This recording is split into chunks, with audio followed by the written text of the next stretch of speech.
warahmatullahi wabarakatuh. Kita bertemu di mata kuliah Sastra Lama ya. Di pertemuan ini kita akan membahas mengenai hakikat sastra lama. Bersama saya Sri Lestari MPD.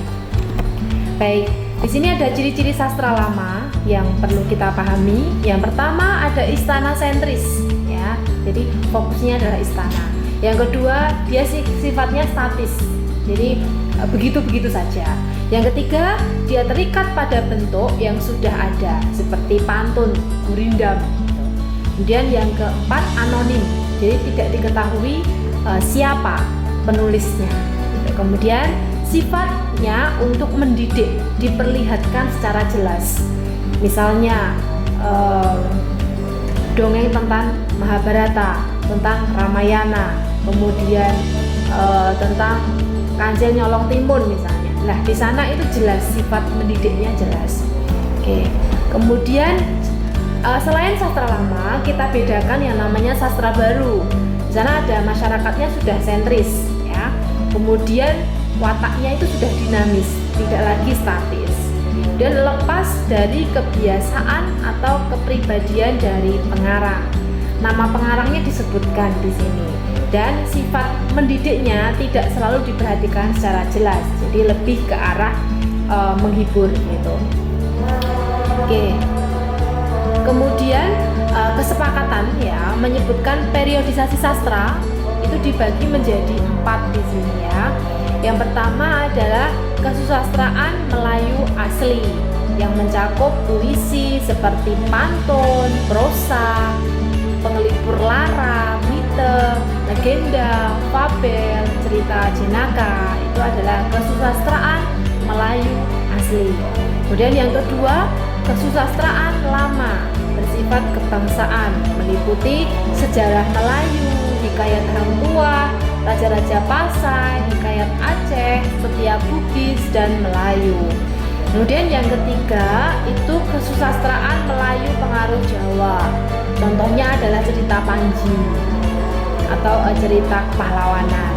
Kemudian yang keempat itu adalah Melayu pengaruh asing. Nah, dalam kesusastraan Melayu asing ini sendiri kita sudah dipengaruhi yang namanya Hindu. Kemudian ada sifatnya sejarah gitu. Kemudian bersifat ketatanegaraan dan berhubungan dengan agama-agama yang menyebar ketika itu, Hindu, Buddha, Islam, dan sebagainya. Nah, dalam cerita lama ini, sastra lama ini, kita akan belajar tentang ciri-ciri folklor ya. Folklor itu adalah bagian dari cerita rakyat. Di dalam folklor itu ada folklor lisan, sebagian lisan, dan bukan lisan.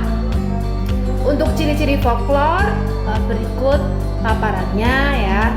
Kemudian lisan itu biasanya folklornya mencakup bahasa rakyat seperti logat, julukan, pangkat tradisional, titel kebangsaan, kemudian ungkapan tradisional, peribahasa misalnya. Kemudian ada teka-teki, ada juga prosa rakyat, mite, legenda, dongeng, nyanyian rakyat itu bagian dari folklor lisan. Kemudian ada sebagian lisan. Dia adalah campuran antara lisan dan bukan lisan. Ada kepercayaan rakyat, teater, tari rakyat, adat istiadat, upacara, pesta rakyat. Jadi di sana ada unsur geraknya juga. Entah itu reog, entah itu jadilan atau yang lain. Oke, kemudian ada bukan lisan. Maksudnya adalah di sana ada arsitektur rakyat, kerajinan, perhiasan tubuh, adat istiadat, makanan, minuman, obat-obatan, dan gerak isyarat tradisional musik rakyat. Nah, demikian adalah hakikat sastra lama, terutama dalam bagian folklor. Begitu materi dari Ibu, cukup sekian. Kita akhiri dengan membaca hamdalah alhamdulillahirabbil alamin. Khairul kalam. Wassalamualaikum warahmatullahi wabarakatuh.